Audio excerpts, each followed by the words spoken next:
What's up, Active Lifers? Welcome back to the Active Life Podcast. I'm Dr. Sean Pastuch. I'm your host. Today's guest is my friend, Don Murphy, the owner of Gold's Gym Newburgh and Gold's Gym Middletown in New York.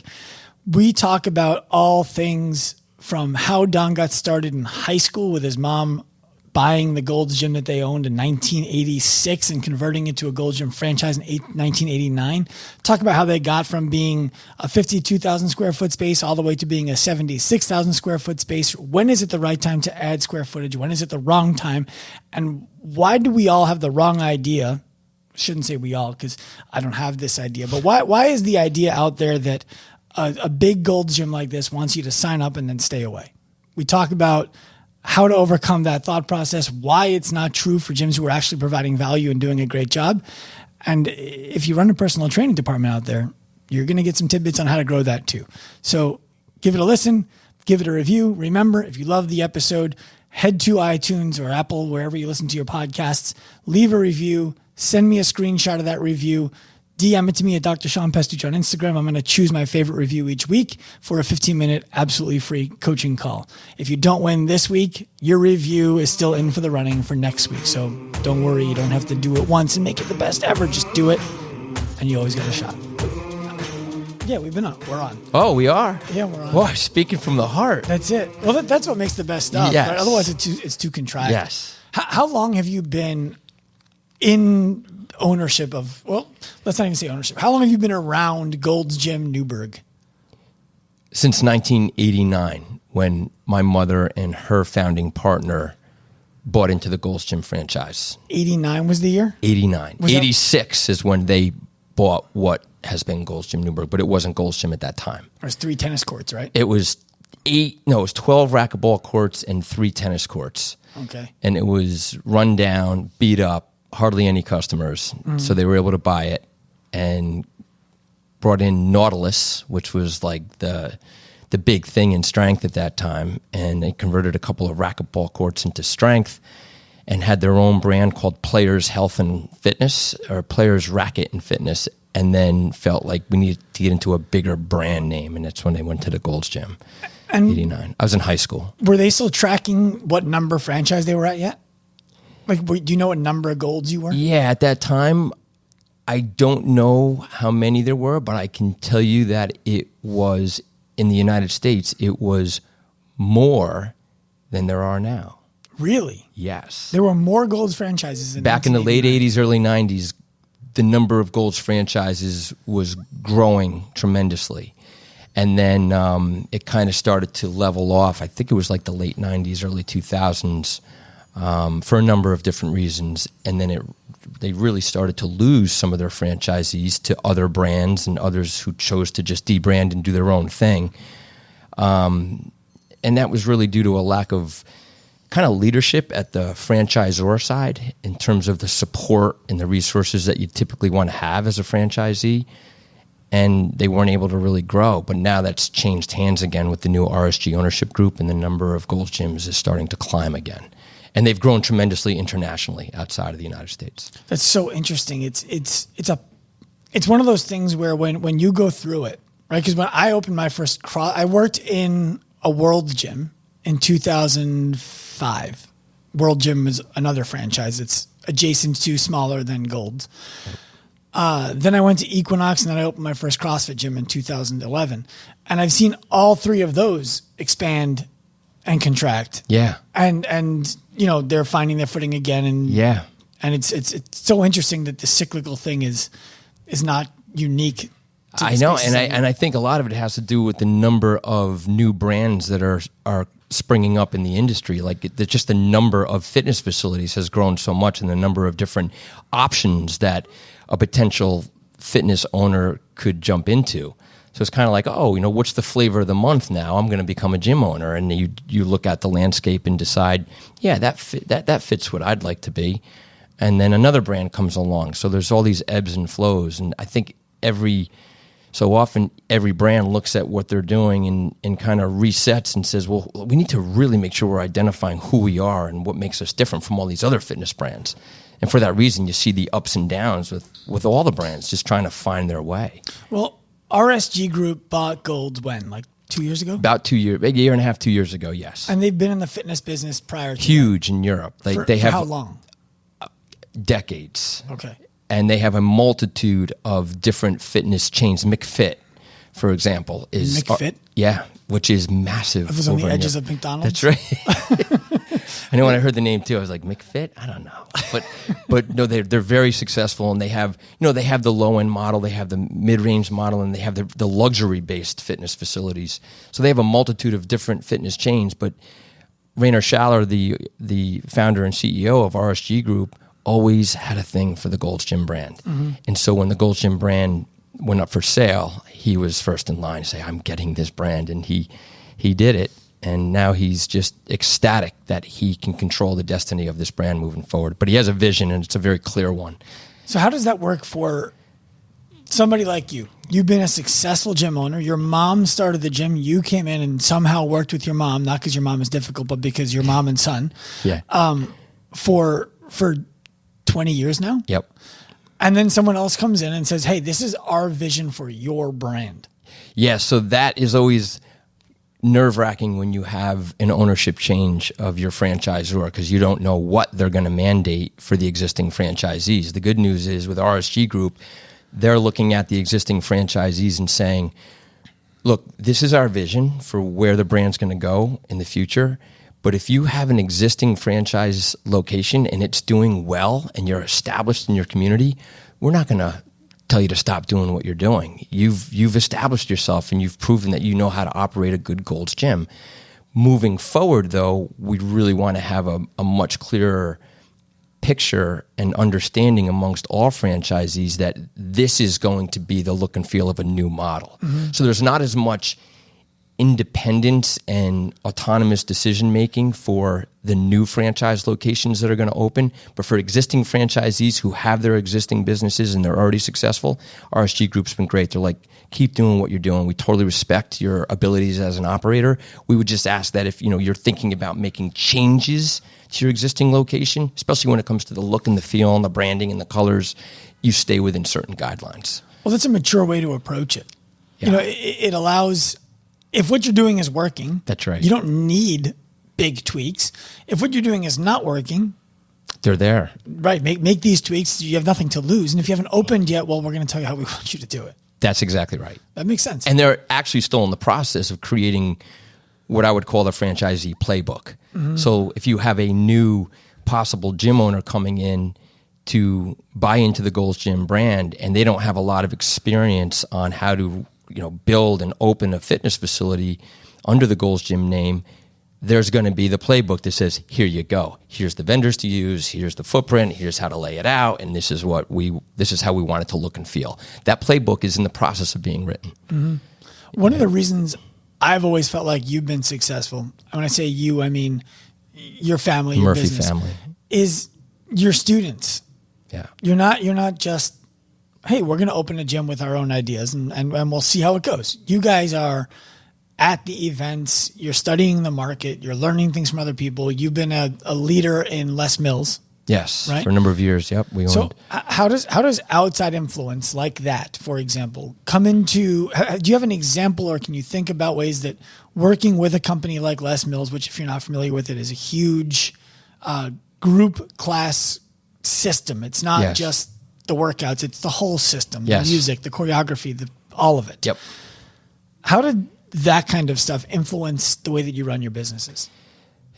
That was a turning point for my career personally, professionally, as well as our businesses, because when the concept of bringing Les Mills Body Pump into our gym was introduced in 2004, I was against it. I felt like, look, this aerobics thing is kind of dying off, and we had a couple of good instructors, but the other ones weren't that good, and you just never knew what you were getting in the classes. There was no consistency. So I was all about strength training and getting more fitness equipment, and we were going to convert the aerobics room, which we were calling it the aerobics room at that time. Which, please, if you're still calling it the aerobics room, you need to stop. Right. That's Jane Fonda and leg warmers, and that's the perception of it. But so when we were introduced to the concept of body pump, I was like, I don't know about this. And the person who introduced it to us, Terry Albrecht, who's still to this day our Group X manager, she says, look, I just want to do a trial class and you have to take the class. And I wasn't really a class person at that time. I said, okay, I'll take the class. So in the middle of the class, it was like this light bulb aha moment of just, I loved strength training, and then the way it went with the music and it just the energy. I was hook, line, and sinker. I was like, we're bringing this in. Mm-hmm. And very quickly, we got so into the Les Mills group fitness system, I became entrenched with the power of group fitness, not only in classes, but in group training. Like just the concept of people being in groups, working out together with music and good coaching, it made sense to me. And then I really was able to expand in my understanding of kind of the best of practices in the industry, because we became Les Mills Northeast from 2006 to 2009. The Murphy family and our other partners at that time, we owned and operated the Les Mills distributorship in the Northeast U.S. for those 3 years. And so my job was to basically oversee the sales and servicing of all Les Mills programs for any fitness facility in the Northeast U.S. And it allowed me to literally walk away from our Gold's Gyms in terms of operating and get out and consult other gym owners on the Les Mills group fitness system. But in consulting all these different owners, I was exposed to literally hundreds and hundreds of different facilities. And I was seeing best practices and learning about different ways that other owners were operating, the systems they had, and how they were approaching their marketing. And it just became like this overload of positive ideas that I could bring back to our own gyms. And so I always emphasize to owners that are in the business, you have to get out of your own backyard. Mm-hmm. You got to get out and see what others are doing. And when there are regional events, by all means, attend them, because you're going to hear and learn from other leaders in the industry that are sharing their best of practices, ideas, and strategies on how to build success. So, were you responsible for new client procurement for Les Mills? Yes. Interesting. I didn't know that. So I would have to go in and literally sit down with gym owners and explain the value of the group fitness management system from Les Mills. Mm-hmm. You know, a lot of people perceive it as, you know, I'm not selling Les Mills, but there's just a perception that, I'm gonna pay X dollars per month to have the body pump program. You're paying for more than that program. You're paying for an entire system. There's coaching, there's marketing, there's the choreography and the instructor training. That's not only initial training, but ongoing training after that. So there's this whole dialed in system to make you really great at the concept of group fitness. Mm-hmm. No, they do a great job. Yeah. You know, it's a company that I became aware of back in about 2018. Okay. When I left my own gym ownership, my own clinic, and started doing this online. I really wanted to become a student of who else was providing services to gyms and end user clients online in the space. And Les Mills was one of the first ones that came up. And I was like, oh, this is a cool little company. And then I started evaluating. Oh, they're not little. Not a little company at all. They're massive, and they're doing a hell of a job. And I can't say enough good things about them. So, well, group is such a difficult thing to do when it's not a single focus group. So I'll tell you a funny story. When I was in college, I was putting on classes at the local community college. I'm like, you know what? I'm going to teach fitness at the local community college. So I made a mixtape. This is still back in the days of making your own music on a CD. Yeah. Oh, okay. And a mixed CD. And I advertised all over campus, you know, come take the class. And it was free. So you're teaching a Group X class? I was teaching a Group X class. Okay. The first day, 30-something people show up. Yep. I'm like, this is crazy. This is so cool. I've never taught Group X before. And okay. It was like 34 women and one guy. So I was intimidated also because I'm like, oh man. Yeah. It's scary. Yeah. The second time, less than 10 came. The third time, there was nobody. It's a skill set that a lot of instructors think they have. Yeah. But the reality is many don't. And that's where Les Mills, they provide the tools and the resources. For somebody like myself, like I actually went on to become a Les Mills national trainer and presenter. Like I was training instructors and a couple of their programs. And I always use myself as an example. I was somebody who possessed the skill set to teach Group X, but I don't have the time to create choreography and put music mixes together. I don't have the time. I have to run the gyms. Mm-hmm. But I just loved teaching group exercise. And so to be trained by them and given the materials, that's the system that made it so beautiful for not only me, but our entire instructor team just was like, this is incredible. But we're being given these resources. You're teaching me how to become a good instructor, and I don't have to do all the stuff that bogs people down. Well, it's really a lesson in consistency. Yes. Because it's one thing to be able to say, okay, I'm going to coach a great class today. And maybe you can. Yeah. Are you going to be able to coach that class again in 2 weeks? Yep. In 4 weeks? Yep. What's the music going to be? That's right. You're going to throw in a random country playlist? And when you go on vacation or you're sick, who's going to teach your class? Right. And is that person going to deliver the same consistent experience that you've been delivering? No, it's going to be like apples and oranges. Well, so some of the people who are listening to this are going to be thinking to themselves, Sean talks all the time about being full-time in what you do. And now here he is talking to Don Murphy, who is successful in what he's doing. He's describing having a very heavy side gig working for Les Mills. What had to be true about Gold's for you to be able to detach yourself from the day-to-day at that business and still have Gold's be successful while you were pursuing the Les Mills growth?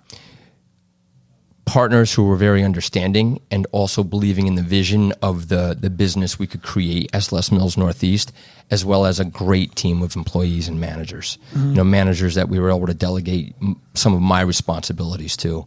But then again, the partners that we had at that time, we worked very well together to cover all the things that needed to be covered. So we saw it as an opportunity enough to go, look, we'll take on a heavier load.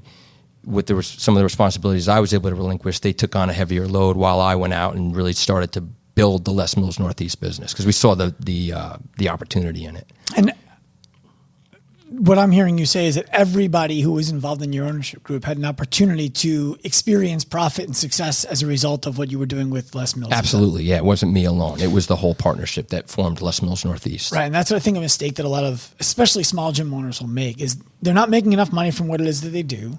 And so then they're like, I'm going to go out and make some side money. Yeah. And they go out and make some side money at the expense of their business, and everybody else who's in the business resents them for not being there for the business that's struggling, and things fall apart. Right. So it's done with good intent, but it's this concept of trying to become jack of all trades, master of none. Mm-hmm. Like without being laser focused on your fitness, on your business and only your business, and you start to say, wow, there's another good opportunity and there's another.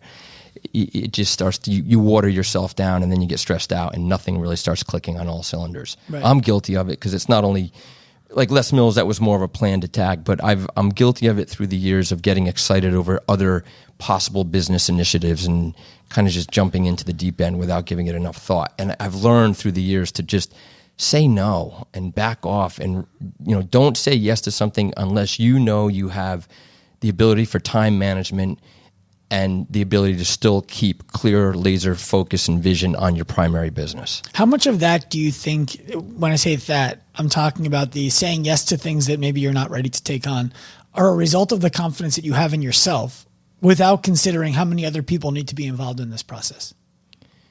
I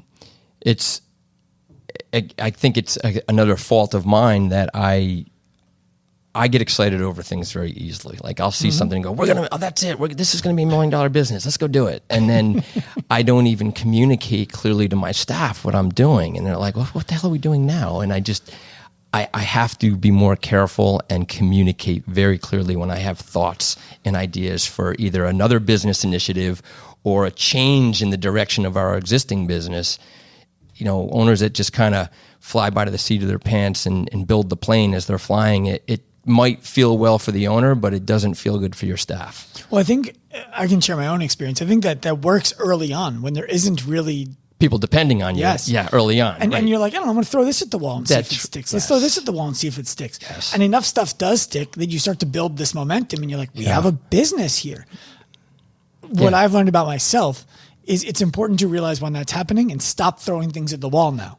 Yes. And you've got your thing. Yes. You've got your thing. Now let go of everything else and you've found your thing. Yes. I agree. And then create solutions for problems instead of creating ideas. It's a great way to look at it. Right? Yeah, for sure. Yeah. The solutions to the problems become the adjacent niches within your business that grow the money. Yes. That provide the service. Yes, and being able to provide solutions for problems that others in your industry are experiencing. It's just that's the magic in, if we're talking about the fitness industry in general, it's like there's so many pain points that operators experience day to day. And if you have solutions that can solve those problems, well, then become the master at it and bring those solutions to life. Mm-hmm. And you'll make everybody's lives better, and you'll have yourself a very successful business. How easy or difficult was it for you to get Mary, Mama Murphy, to start to respect her son, who was in high school when she opened the gym, as a leader within the business who could bring ideas forward and lead the team? So when Mom began this with her former business partner, Bill Austin, I was kind of on the sidelines. I was always working out. I was in the gyms. I loved them, but it was never my career path. I graduated with a finance degree, and I went to insurance management school and got into the insurance industry. And I just never looked at the fitness industry as my career path. But then in the 90s, at one point, they had 5 Gold's gyms between New York and Connecticut. And I started scratching my head like, wow, you know, is this possibly my future? Would Mom even want me to be involved? And I always thought that it was something that she was going to do for the time being and then sell off her share of ownership and ride off into the sunset. That's kind of what I had in my head. So then come around 2000, 2001, I really started to look at my life and what I was doing. And I wasn't doing anything I was passionate about. I was actually selling industrial commercial packaging services at the time. You know, I was making a few bucks, but it just wasn't my passion. And so I finally said, I need to really sit down and have a conversation with Mom. So I said, look, I love what you're doing, and I think where this industry is going, and I love the Gold's Gym brand. You know, if I was to get involved, what would that look like? And I was so nervous that she was gonna be like, well, I just really want to sell off and be done in a few years. And I didn't want her to feel any obligation. So when I broke the news to her, she was kind of like, you really want to do this? And I was like, yeah, you know, whatever I have to do to earn my way. Like, I don't want anything to be given to me. And she said, you're going to come in and you're going to start at the very bottom. You're going to start selling memberships, and you're going to work under Barbara Saylor, who was our sales manager at the time. And you're going to be treated like every other employee, and you're going to earn your way. If you do a good job, yeah, there's always opportunities for promotion. And I wouldn't have wanted it any other way. Nothing about that surprises me. You know, it was like, okay, so then I got in and started selling memberships, and within 3 months, I was blowing everybody out of the water in terms of the number of sales I had. And it was just, I was having fun, and I loved what I was doing. It never felt like work, unlike the other career paths that I had been on. I loved what I was doing every day. And I was making 1/3 the income I was earning prior to leaving my former job. I was broke, but I was never happier. Mm-hmm. And then from there, after about a year, there was an opportunity in one of the gyms we owned. The club manager at that time was leaving, and I was approached and asked if I would want to become the manager of that gym. And I worked my way. I earned the respect to get to where I am today. So what did you learn in doing all of those jobs about how to manage people now who were doing those jobs? I know that's a huge question with 1,000 possible answers. I'll make it simpler. You were blowing everybody else out of the water as it pertained to sales, and you were broke.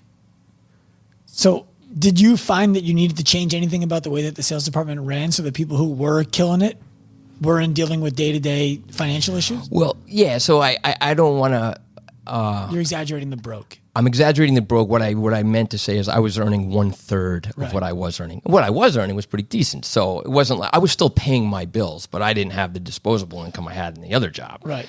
But it wasn't about the money. I was like, look, I'm paying my bills, and I just love what I'm doing. Mm-hmm. And if you can be in a job, you know, and I think that's one of the issues for our industry. Our industry doesn't provide too many jobs that you can make a lot of money unless you're the owner of the gym. Mm-hmm. So...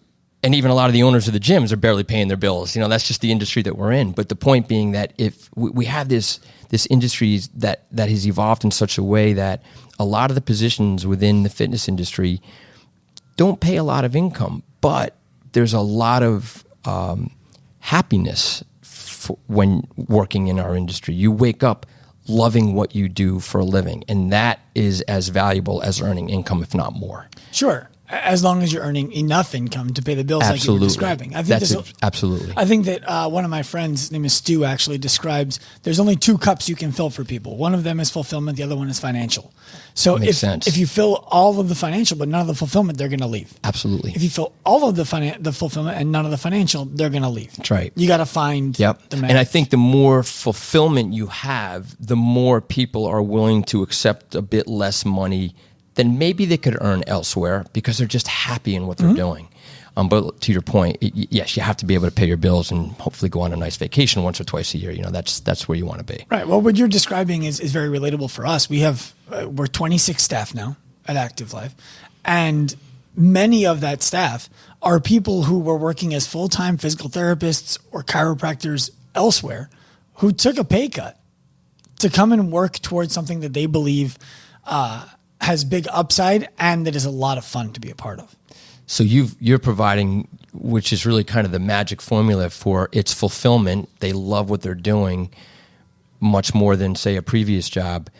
And even if it's a bit less financially, they see the future of what the financial can become. Yeah. You're providing that financial career path in addition to fulfillment. Yeah, and it's all written down for them. It's fantastic. That's the magic formula for sure. And the more we can do that as fitness facility owners and operators, the more we can create positions within our companies that allow for that versus, it's you come into the job and this is it. You can make this amount of money. You're never going to make much more than this, except for maybe a 2% cost of living increase every 3 years. It's like, that's a tough gig for a lot of people to stay with long term, even if they love what they're doing. There has to be a growth path somewhere in there. Well, because without it, what you're saying is forget the money. It's the quality of life that you're experiencing right now. Yeah. This is it. Right. There's no more. It's not going to be better. I know you love your job, but it's not going to get better than that. Right. And to your credit, when you brought us on, that was one of the first things that we attacked with the personal training department. And we've talked to hundreds of gym owners at this point. And many of them we decide to work with and many of them we decide not to because that component oftentimes is missing. The idea of we're going to invest in these people before these people prove that they are going to reward us for our investment in them. Yeah. And you all did that in spades early on. It was one after another. Go for it. We just had to jump in and go for it. Well, and recently when we started the show, we were talking about some of the trainers on staff. If I'm not mistaken, Rob sent your mom a text message that was basically, hey, just want to let you know that I'm making 3 times as much money as I was making last year. Tripled his income. Tripled his income. Yes. And you guys are profitable. And he's never been more happy. It's amazing. In what he's doing. It's just the win-win-win scenario happening for everybody that's involved in this process, from us as the gym owners to the trainers and how happy they are and the financial growth they're experiencing, as well as Active Life, the consulting group. You guys are amazing at what you do, and it's just been a game changer for our personal training program, unlike anything we've done in the past. Well, thank you. I appreciate the plug. You started off with, you said 11 racquetball courts and 3 tennis courts. Is that right? I think it was 12 racquetball courts and 3 tennis courts. Yeah. Okay. Yeah. One of the mistakes I see gym owners making all the time is they're running a business in a smallish space. And I'm talking about, for a commercial gym, maybe that's 6,000 to 7,000 square feet. For a CrossFit or a micro gym, it's maybe 2,000 to 3,000 square feet. They get to the point of being almost profitable, and their belief system starts to be, if we had more space, we could bring more people, we could make more profit. But they haven't made profit yet. And so then they start to expand their space. They leave the lease that they're in, they go somewhere else, they get a bigger lease, and it's like, now you got to double your membership. Yeah. And you're still not charging the right amount of money to be profitable when you're full there. How did you make decisions about, we're going to add square footage? Because you went from that to 79,000 square feet now? Yeah. So when the gym started out, I believe it was 52,000 square feet. And it was that big right away? Yes, it was. Okay. Yeah. And now it's 76,000 square feet. But like that point you're making is, it's very true. Like, you'll see people with the mindset of bigger is better. And I think that just depends on, well, what is your business providing in terms of services? What is the model for what you're offering in terms of services and amenities? And bigger may not be better. It may be the case that you need to enhance the value of the services you're providing, so you can charge more money in the same square footage. So it just depends on the fitness facility and what it's known for. In our situation, our gym started out very large, and we had these racquetball courts, which you can get 2 to 4 people on 800 square feet. It's like, okay, you're really monetizing your space that much with just racquetball. Back during the early mid '80s, racquetball was just insanely busy. You could charge court fees, and there was a profitable business for it. Then it just became, well, now we'll just include the racquetball in the gym, and it didn't make sense to have all that square footage for racquetball. So we started to convert it to what was happening with the trends of fitness, and it did require larger amounts of space for the equipment, and even now, just open space. But that's our fitness model. It doesn't mean it's the gym down the street. It's just that's what we became known for. So as we've stayed true to that model, and the demand has been there, thankfully, for more and more customers to be coming in. It's been like, okay, we're busting at the seams for us to continue what we're offering in terms of our model. With all the space and spacious environments, we need to add more space and to accommodate the growing trends or the different trends that are happening in fitness. One of which, and I'm getting on a tangent now, but one of which is the trend in movement to strength training. We see more people strength training now than we've seen in the history of our gyms. How are you defining strength training? People that are not there running on treadmills. They are on strength equipment, they are on free weights, and they are in open spaces. They are wanting to do their thing on open areas, just open flooring. Give me a space where I can skip rope and have my dumbbells and a PT ball and do my little circuit. I'm going to build it myself. Do you think that's a result of a basic leveling up of the education of the consumer because of social media and internet? Yes. Yeah, and just the availability of resources. When somebody says, I need a good workout for X, whatever their goals may be, they can go on and just see all kinds of good stuff being offered up for free, and they just mimic and duplicate what they're seeing online, and some of that requires space. Sure. Yeah. And you've certainly accommodated with plenty of that. Yeah. So do you curious question, totally off topic, well, not really, but you think pickleball goes the way of racquetball? Pickleball is just insanely busting at the seams, right, beyond, I think, what racquetball was. Like, that's how big it is. Sure, but people are buying. The question I'm asking is, people are taking up these huge swaths of space for pickleball, and my thought is that might ride for 5 years. You're right. Maybe 10 years. And then what do you do with that massive footprint?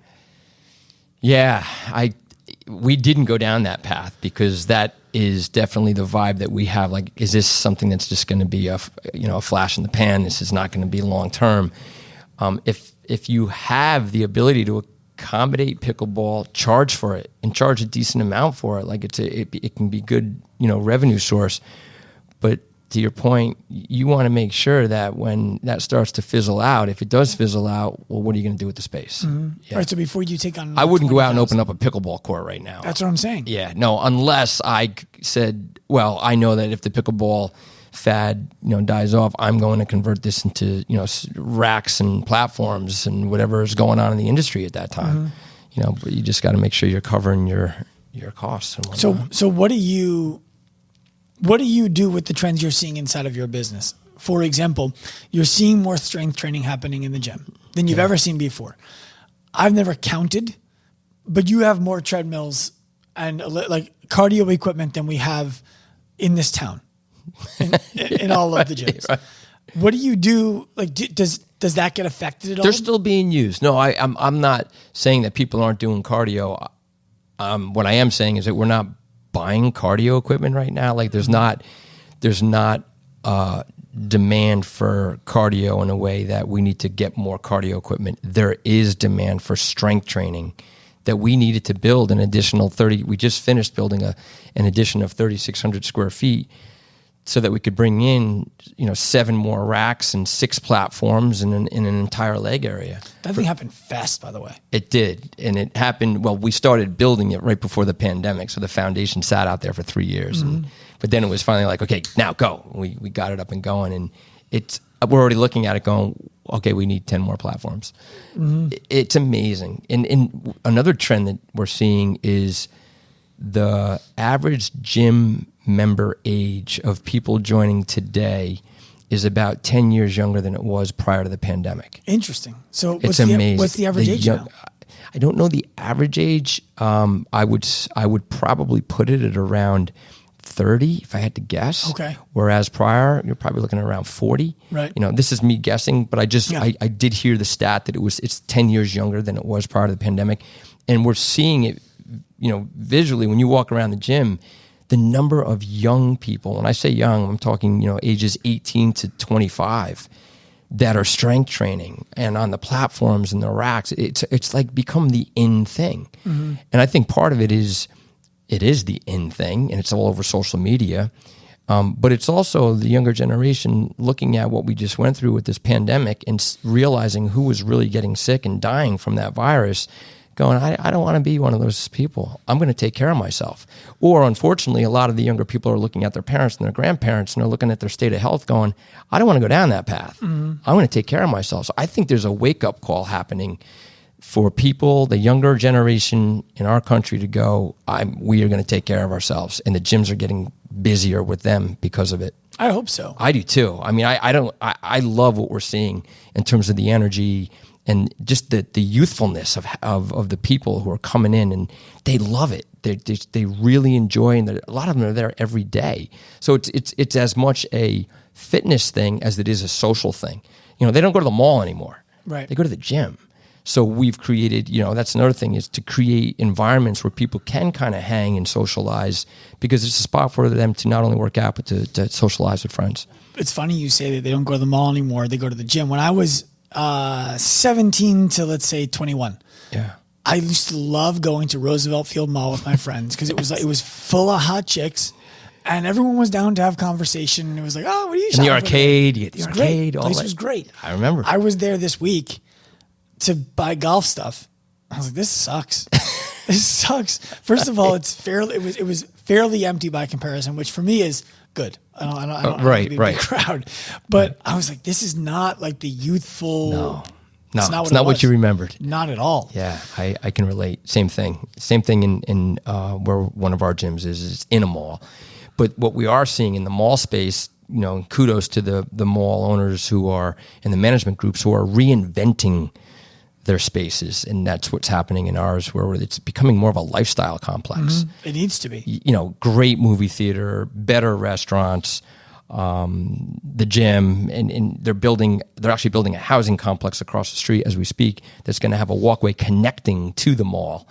I don't even think they should call it a mall anymore. Right. And that's really what it's becoming. It's what Lifetime is doing. Yes. Have you seen Lifetime Living down in Florida? Yes. I heard about that. Well, they've always been a real estate play. Yeah. The business is always, they've never been a gym business the way people perceive a gym business from the outside. They've always been a real estate play. And now they're starting to actually realize that. Yeah. And I don't mean they're realizing and figuring it out. I mean, like, they're starting to show it. Yes. By building their first facility down in Florida in Coral Gables called Lifetime Living, where they're putting. Oh, wow. Okay. I have not heard that. Oh, yeah. Okay. So they have a huge Lifetime facility, and they're building an entire neighborhood complex.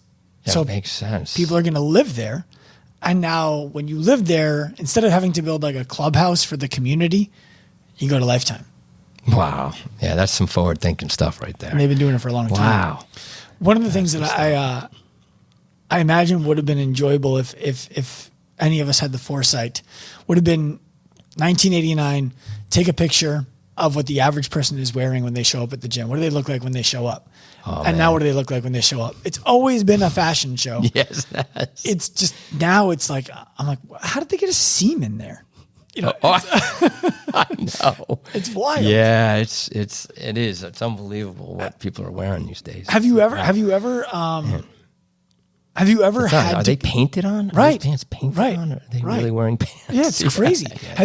Have you ever even broached the thought of like having to have a dress code because people are wearing nipple tassels instead of tops in the gym? No, it hasn't gone that far, but we have started to really crack down on. Unfortunately, there's a trend for people to work out in Crocs and bare feet and socks, and I'm like, I understand there may be some physical benefits in terms of foot balance and whatever it may be, but when it comes to liability and insurance, you gotta wear footwear in the gym, right? Because you drop a weight, or the person next to you drops a weight on your toe, guess who's responsible? So to all the listeners out there who belong to a gym and go, well, I like working out in bare feet, you should be covering your shoes, because the gym owner is very liable for what you're doing. Well, the interesting thing about that is like that's an example of like you're in a shared space, and whenever you're in a shared space, it can't be exactly 100% ideal for what you would do if you were building it in your house with an unlimited budget. Exactly. So, that's a good way to look at it. So part of that is going to be, you got to wear shoes. Yeah. And if for no other reason, because some of the members who are here think that your feet being out in the open is disgusting. Yeah, absolutely. It's unsanitary. That's a good point. Yeah. So, it's not your house. Right. Treat it with respect and respect the rules of the club. Exactly. Yeah, just whenever I walk into, especially every gym type has its own little cultural phenomenon of style. You know, the CrossFit gyms, it was like for a while, I was with CrossFit before Reebok, and then it was if you weren't wearing Reebok, you weren't cool. And for me, that was like, well, wait a minute. I intentionally avoided Dave Matthews Band in college because you all said you weren't cool if you didn't listen to him. So I was like, well, fuck you. And it was Reebok, and now it's Noble, and in the commercial gyms, it's more of a Gymshark. Yeah. And it's so interesting how that works. Yeah. And the other trend that's happening, which is we got to crack down on it, we're actually having big mural signs created. You can't have your gym bag out on the fitness floor because you have these crowded gym environments and you want to have your oversized duffel bag next to you for whatever reason. It's a tripping hazard. Yeah. So we're going to allow drawstring bags. So if you want to have a drawstring bag, that's fine. But you can't have your gym bag on the floor. That's why we have locker rooms. We have cubbies in the gym. So we need to start respecting those rules too. Well, you have huge locker rooms. Yeah. There's plenty of lockers, plenty of cubbies throughout the gym. But for whatever reason, people want their bag right next to them. And I understand, look, you might want to have your gallon of water, and why somebody has to have a whole gallon of water when they're walking around. I don't really understand. When there's water fountains everywhere. There's fountains everywhere. You could just bring maybe a pint size or a liter size bottle. But yeah, it's just understanding there's many other people in the facility working out with you, and you need to respect safety and cleanliness and being sanitized. Well, when you're running a business that has 10,000 people who have a membership to it, right? I mean, that's about where you guys are in Newburgh. It's like managing a small city, and you're the governor, not the manager. Yes. You know, it's like, it's a good way to put it. Hey, you didn't, there's a pothole on my street. Right. It's like, we'll get to it. There's a lot of potholes. We're trying to get to We should have a zip code at Gold's Gym in Newburgh. You should. You should. But so to transition from that, one of the things that a lot of people give a bad rap to big box gyms is they want everyone to join, and then they hope that nobody shows up. I've been at Newburgh during peak hours, and I can attest that is, if that's what's going on, you're doing a terrible job. Yeah, and what you just said, Sean, for me, that's the worst member. The member who joins and doesn't use your facility is bad for the industry. It's bad for your business. So if there are models out there, which I believe there are, built around, well, let's just get the EFT money from these members who don't use the gym, and boy, we're going to do great financially. That's horrible for the industry. Why? Because they're walking around going, yeah, I have a gym membership. I don't ever go though. Like, what does that say about our industry? You're buying a service that you don't even want to use. So what does that lead to in terms of referrals? Whereas when you have the gym member who's active in using your facility and they love how they're feeling, they're going to talk about it. They're going to tell their friends, and it just leads to more referrals. It leads to a healthier community. It leads to members who love your facility, and it leads to a better vibe for the overall fitness industry. The industry overall is only still, to this day, cracking 20% of the U.S. population, meaning only about 20% of the U.S. population belongs to some type of gym or fitness facility. 80% have chosen not to go. Why? And why, despite the opening of thousands upon thousands, tens of thousands of fitness facilities that have opened in the past 20 years, yet we're still sitting around that 20% mark. Like, we're just doing a horrible job at deepening market penetration. We're just recycling the same members, and they're going around from one facility to the next. I think a lot of it has to do with the fact that the 20% who are going to the gym, a lot of those are people who say, yeah, I have a gym membership, but I don't ever go.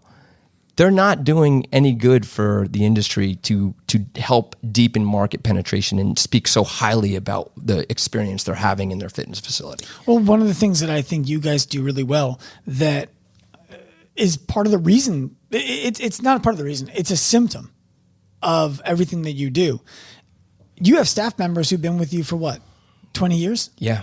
So that doesn't happen without an intentional mindset on culture in the space. And that permeates everything. But most gyms don't have that. Most gyms don't have people working there for 20 years. Or they have one person and it's a trainer who has a pot belly who drinks their coffee while they check their stocks while they train their client. Right. Yeah.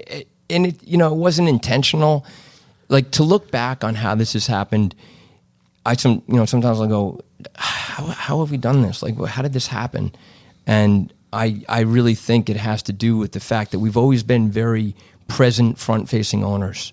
Whereas a lot of gym owners and gym models out there, like, you can go out and get a franchise development agreement with a franchisor and say, I'm going to open up 50 locations across, the Midwest. And that's all well and good on a business level, but really, truly, from one facility to the next, it's impossible to create that culture. Mm-hmm.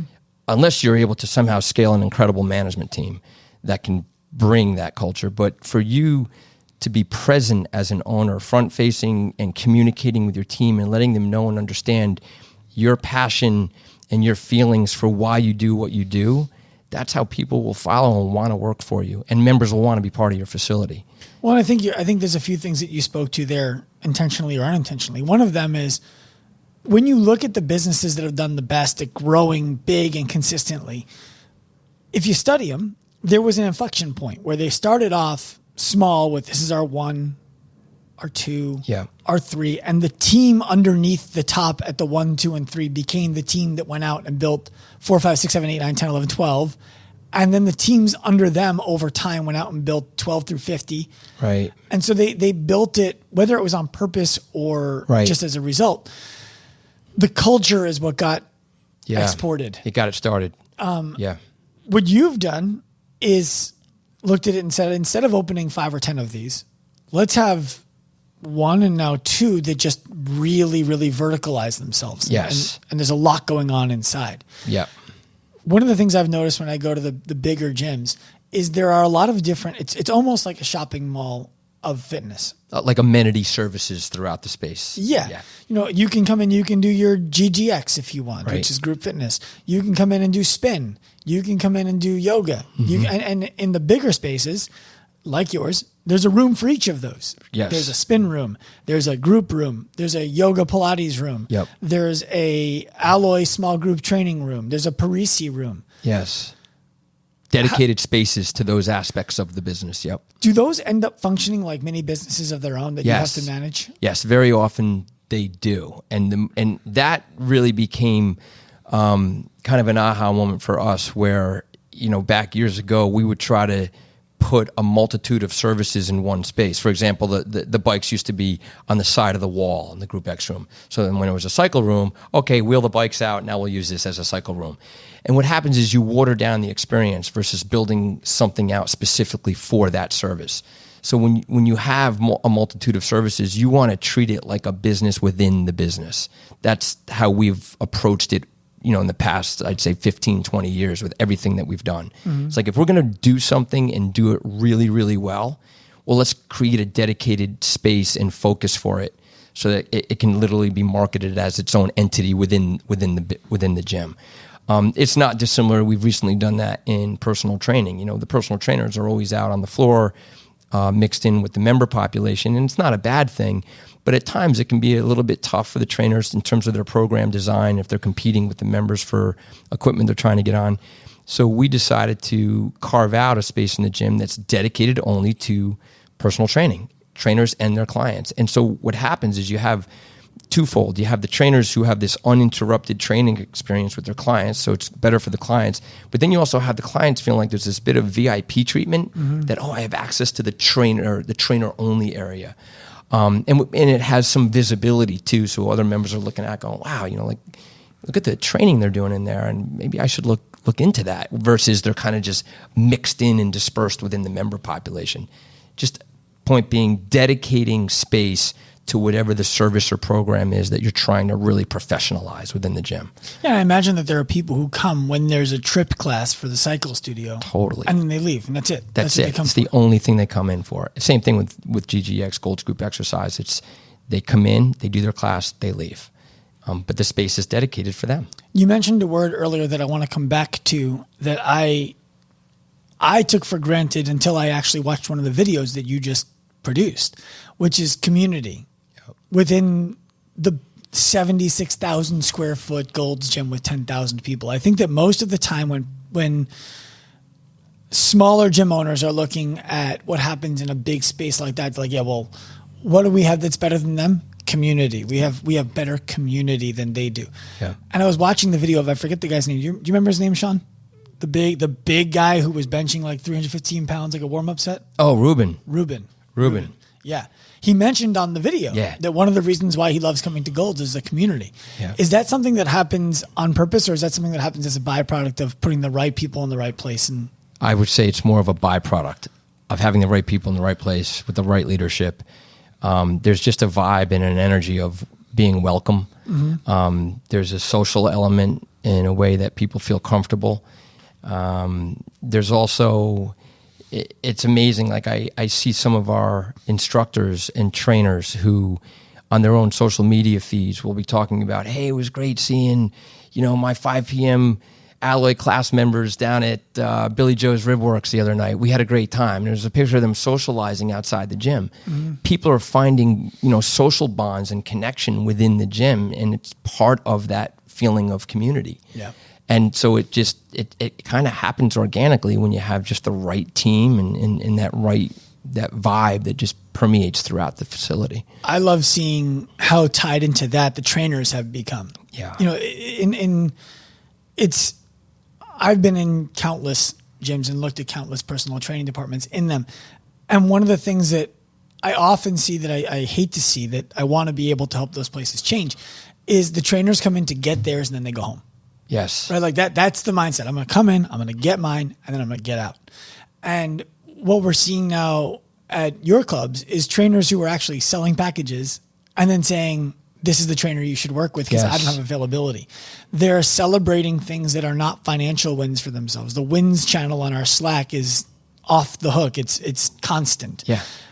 That's what's most inspiring to me. It's seeing someone like Alex post that he proposed to his girlfriend. Yeah. And then seing all the trainers say, dude, that's awesome. Yeah. Right. Instead of like, we're not a team. I know. They are a team, which is really cool.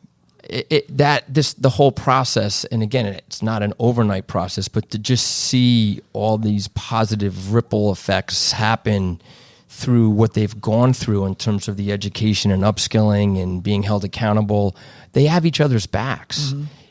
And so when you have somebody's back and you feel like you're part of a team, it often then rolls over into personal connections. You start to get to know people personally, and that just connects you even more to a place that you just love being. You love your team members, and you're all in it for the right reasons, and you are going through the same thing in terms of what you're learning, and also celebrating each other's victories in this stepping stone process towards financial growth. They love seeing each other succeed. Mm-hmm. And to your point, years ago, that was never the case. We have trainers. Traditionally, it was trainers would come in, or a potential trainer would show up at your door and say, "Hey, I'm a certified personal trainer, and I just got my certification." And you'd have an interview and go, "Okay, I like this person, and they've got a certification, so let's set them out there and see how they do." And you don't even know what they're delivering, really. You're just trusting, throwing caution to the wind and hoping that they're not going to hurt someone, or that they really do have the skill set to deliver what they say they can deliver. And from one trainer to the next, they're all on their own island. Mm-hmm. They were never connected in any way. Now it's a playing field that they're all on the same team, and they're all playing the same game, and they all know what victory looks like. I remember when we gave them the new pricing sheet, watching their faces, and I was like, they all threw up. Oh yeah. Yeah. They vomited instantly when they saw the prices. Yes. And now they're killing it. And it's not even a thought. Right. What we're charging. I'm looking at the price. You going, why aren't we charging more than this? Wait, you don't got to convince me. I know.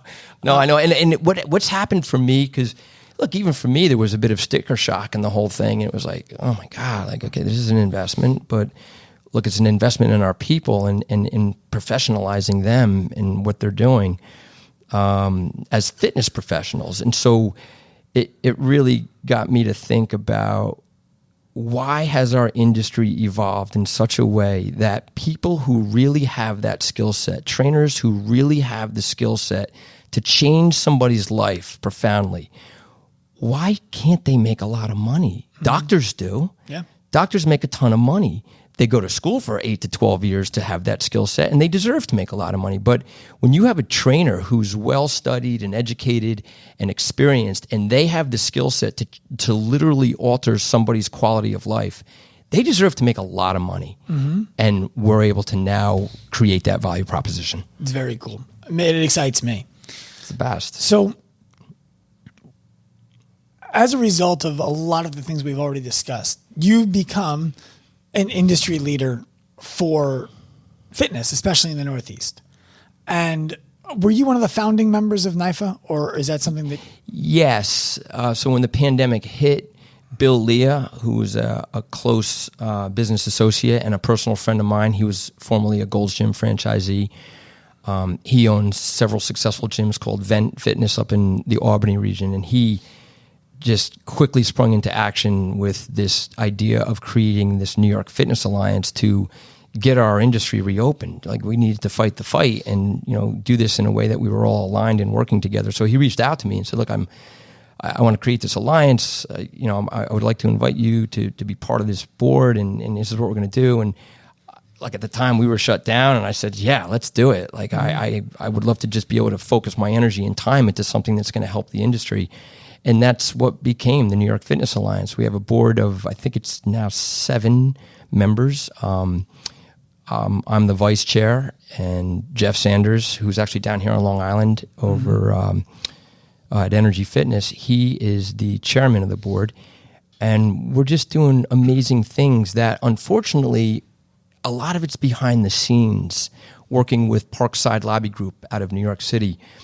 There's, we have some paying members who are gym owners and operators who are paying dues each month to just help keep this nonprofit entity afloat. And we're having to pay every month to this Parkside Lobby Group. But what's happening is there are a lot of things that have happened to help the industry. There's been assistance. There's been more state financial aid that came about because of the efforts of Parkside Lobby Group.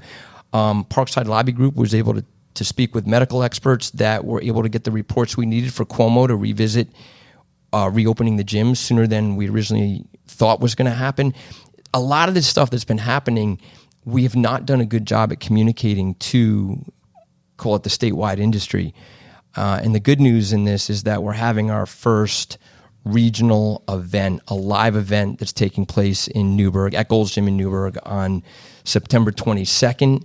This event is looking to draw anywhere from 50 to 100 fitness facility owners and operators, and it's all types of owners and operators. It's for-profit, non-profit, big box gyms, training boutiques, single-site operators, multi-club chains, anyone and everyone who's an operator or an owner in the fitness industry should be attending the event. There's going to be speakers and leaders who are going to be discussing best of practices and how they're succeeding as operators in the industry, what they're doing in terms of sales and marketing and personal training and just the trends and things that are happening.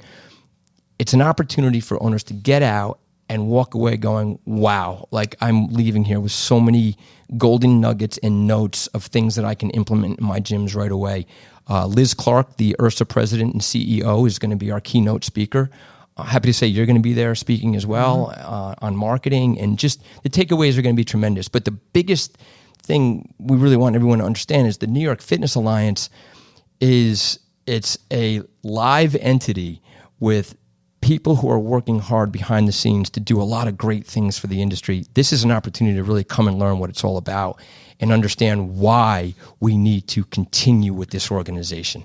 One of the things that I've seen and heard in conversations with smaller gym owners, CrossFit and HIIT studios, when they think about these kinds of organizations, they think about, well, that's an organization for the big box clubs who understand the big box clubs, and whatever they do, it's not going to benefit me. And I understand why they feel that way. Because when you look at the bigger organizations like URSA and Club Industry, traditionally they've kind of marketed and catered towards the bigger type facilities. This is different. Like one of the board members, Paula Harvath, is a multi-unit operator, owner of Orange Theory. So there's a very eclectic mix of fitness facility operators who are on the board. So that's what I mean. This is not just about big box gyms. This is the smallest of training boutiques, even yoga centers. Like anybody that owns anything having to do with fitness and wellness, this is an alliance and an organization that is standing up for you and your business to help you thrive and succeed in the future. And does someone need to be in New York for it to be a benefit to them to A, come to the event, and B, be in contact with the alliance? No, the event is open to any operator anywhere. Obviously, tri-state region is probably where we're going to draw mostly from, but we do have a couple coming from Texas, who we know through friendships and long-standing relationships.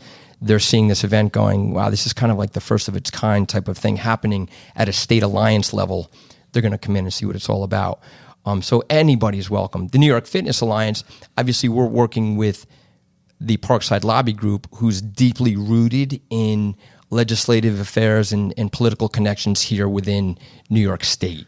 So we're doing everything we can at a state level. But what happens is when you have an alliance that's very effective at a state level, well, then the different alliances start working together at a federal level to just bring a broader influence for our industry overall. So we'll make sure, because this is going to come out on Monday.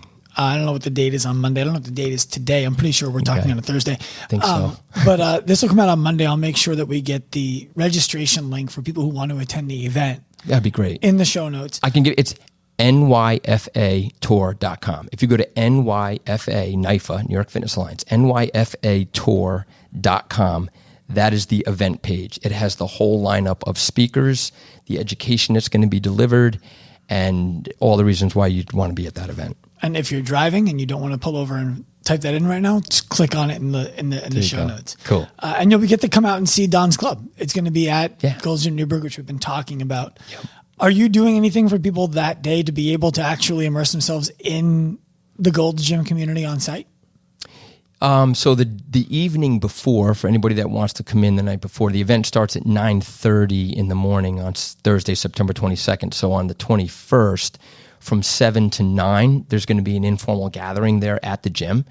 For anybody that's in town and wants to come in and just walk around, do a tour of the gym, we're going to have some, probably some wine, cheese, that kind of thing. Someone personal training package. Right.